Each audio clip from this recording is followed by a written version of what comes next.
बिस्मिल्लाहिर्रहमानिर्रहीम। अस्सलाम वालेकुम students, welcome back to my channel educational tips. कैसे हैं आप सब? उम्मीद करती हूँ आप सब बच्चे बिल्कुल ठीक होंगे। तो बच्चों, आज ही मैं आपके साथ शेयर करने जा रही हूँ unit number 2 material properties and changes. इसका मैं लेसन 2.3 शेयर करने जा रही हूँ रिवर्सिबल चेंजेस के ऊपर। आप सब बच्चे अपना पेज नंबर ओपन कर लीजिए, पेज नंबर 28। पेज नंबर 28 पे आ जाइए। तो हमारे पास क्वेश्चन नंबर 1 है जी हमारे पास, state whether each of the these changes is reversible or irreversible. आपने बताना है रिवर्सिबल हैं ये चेंजेस या इरिवर्सिबल हैं।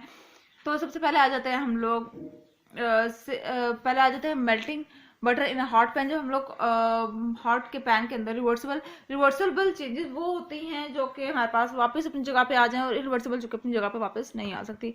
आप लोग हॉट पैन के अंदर बटर को मेल्ट करें तो अगर दोबारा आप सुटेबल टेम्परेचर देंगे तो वो वापस वो वैसी बटर की शेप बन जाएगी। तो ये रिवर्सिबल चेंज है। बेकिंग ऑफ केक, दोबारा अब आप एक केक को आप लोगों ने बेक कर दिया, when you bake a cake it can't change its past shape, past texture, ठीक है। तो इस वजह से इरिवर्सिबल है। Dissolving salt in water reversible है। Burning wood on a fire irreversible है। और सिमिलरली इसी तरह से rusting on a tin can irreversible, ठीक है। यानी कि ये वापस अपने it can't change its original shape, it can't come back to its previous shape, okay. उसके बाद फिर आज हम लोग आ जाते हैं क्वेश्चन नंबर 2 पर। The picture show a test to find about the factors that affect dissolving. पहला आ जाते हैं, what factor that affect dissolving is to be tested. The quantity of a solute, one beaker is heated and the other is not, ठीक हो गया जी। उसके बाद फिर आ जाते हैं बी पार्ट पर, which factor are the same in both beaker. The quantity of water, the size and the shape of the beaker and the material that the beaker is made from. These are the some factors that are same in both beakers. Question part number C पे आ जाते हैं, which factor are different in the beaker, the quantity of a solute and whether or not the solvent and the solute is stirred. These are the two factors that are different. Number one is the quantity of a solute and number two is the stirred. It means कि आपने छाना हुआ है solute को या solvent को या नहीं, ठीक है।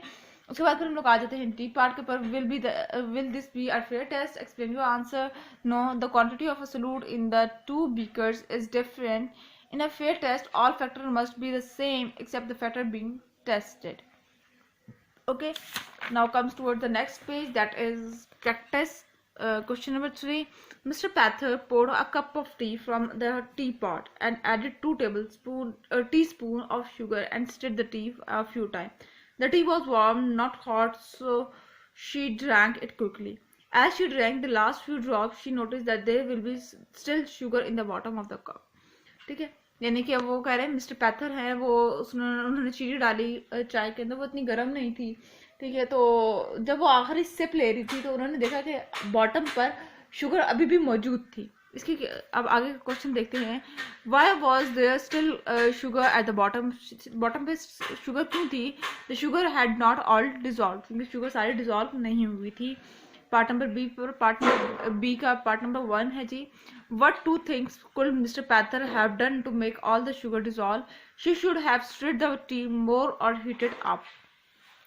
Now part number 2, use your knowledge about particles to explain how these two things help sugar dissolve faster.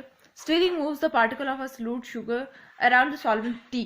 Solvent हमारे पास tea है ना, that's why. This allows them to spread more easily into spaces between the solvent particles. Heating makes the particle of both solvent and solute move faster. This allows the solute particle to spread more easily into the spaces between the solvent particles, okay.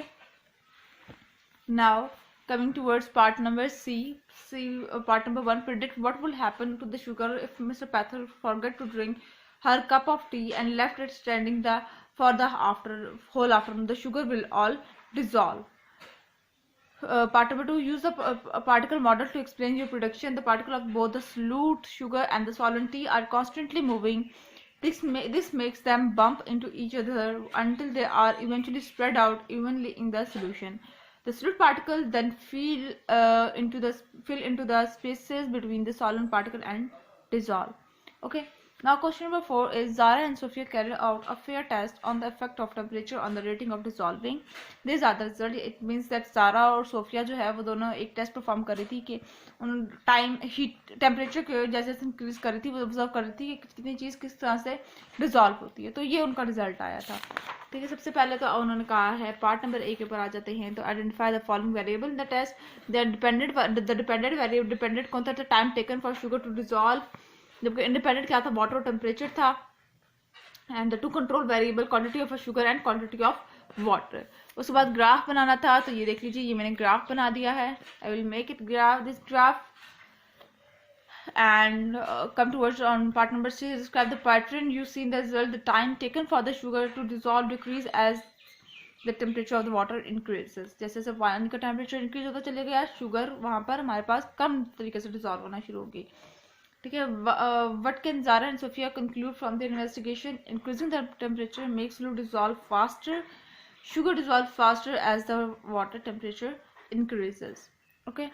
तो ये था lecture आज का। Hope so आपको समझ आ गया होगा। अगर आज का लेक्चर आप सबको समझ आ गया है तो मेरे चैनल को सब्सक्राइब कर दीजिएगा, वीडियोस को लाइक कर दीजिएगा और साथ साथ बेल आइकन को प्रेस करना मत भूलिएगा। इससे मेरी आने वाली हर लेटेस्ट अपडेट सबसे पहले आप तक पहुंचेगी। मिलती है किसी वीडियो में। दुआ में याद रखिएगा, अपना ख्याल रखिएगा। जाते जाते चैनल को मत सब्सक्राइब कर दीजिएगा और कमेंट बॉक्स में बताना मत भूलिएगा कि आपको आज का लेक्चर कैसा लगा। अल्लाह हाफिज़।